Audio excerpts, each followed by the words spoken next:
Nos encontramos en la librería Sor Juana Inés de la Cruz del Fondo de Cultura Económica en la ciudad de Toluca. No estudio por saber más, sino por ignorar menos.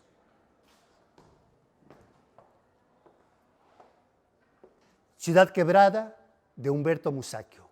Humberto Musacchio es un periodista que ha sobresalido principalmente por su trayectoria en el periodismo cultural. Humberto, el maestro Musacchio, nos muestra cómo se escribe una crónica, y es precisamente esta de 1985 la que vamos a leer en esta importante colección de Vientos del Pueblo del Fondo de Cultura Económica.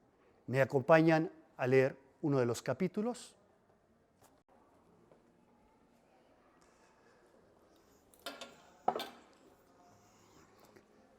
Los temblores de 1985 causaron daños severísimos y pérdidas irreparables, pero también marcaron el surgimiento de una nueva conciencia de los capitalinos, quienes confirmaron que ya nada podía esperar de un régimen corrupto, enfangado en la ineficacia y la frivolidad.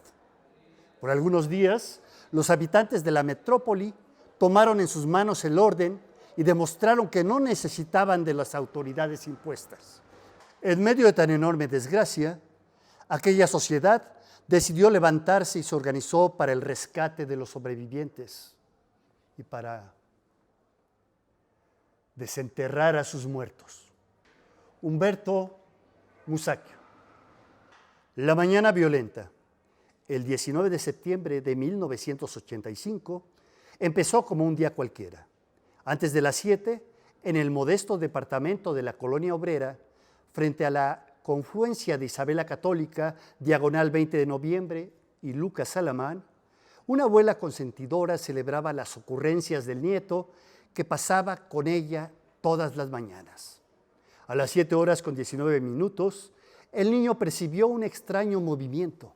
Creyó que la abuela, siempre afanosa en distraerlo, había ideado algún juego que consistía en mantenerse de pie sobre un piso que se mecía. Pero ella, desde luego que no jugaba.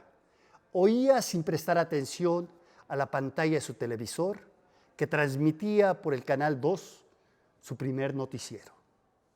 En ese momento, la locutora Lourdes Guerrero, mientras se levantaba de su asiento con voz nerviosa, dijo 2 veces: ¡Está temblando! ¡Está temblando! En un instante cesó la transmisión y la abuela despertó apresuradamente al resto de la familia, su marido y 3 hijos adultos, todos en medio del inevitable temor, haciendo lo acostumbrado en estos casos: ponerse de pie y alejarse de las ventanas y de los muebles altos e inestables, mientras aguantaban el bamboleo bajo el quicio de la puerta. Capitalinos más o menos habituados a los temblores acataron las disposiciones de la experiencia y, como en otras ocasiones, trataron de volver su miedo con bromas sobre el vaivén, las que al prolongarse el movimiento se fueron transformando en órdenes y reclamaciones que caóticamente se daban unos a otros. ¡Agarra al niño! ¡No prendas la luz! ¡Cuidado con ese espejo! Esta vez se hablaban a gritos y sin embargo no se oían. Al crujido del edificio en que se encontraban se unía el estruendo de los muebles y cuadros que chocaban, vidrios rotos, rechinidos, ayes y oraciones que provenían de las casas vecinas. Todo con el fondo de ruidos irreconocibles, graves, profundos, tonos bajos, seguramente entonados por los escombros que caían alrededor. Fray Servando estaba con otra atmósfera. Habían caído algunos edificios. La protección y vialidad estaba a todo lo que daba. La gente se empezaba a movilizar para ver en qué podía ayudar. Al llegar a Izazaga, vieron al fondo, hacia el oriente, la densa nube. Al llegar a Izazaga, vieron al fondo, hacia el oriente, la densa nube que cubría el Hospital Juárez. Al sur, frente a ellos, en el conjunto Pino Suárez, Los edificios todavía erguidos se habían inclinado a un lado y otro, pero el cadáver de la tercera torre se hallaba tendido en el suelo, atravesando Fray Servando. Esto era terrible. El eje central Lázaro Cárdenas estaba en estas mismas condiciones. La catástrofe se estaba manifestando.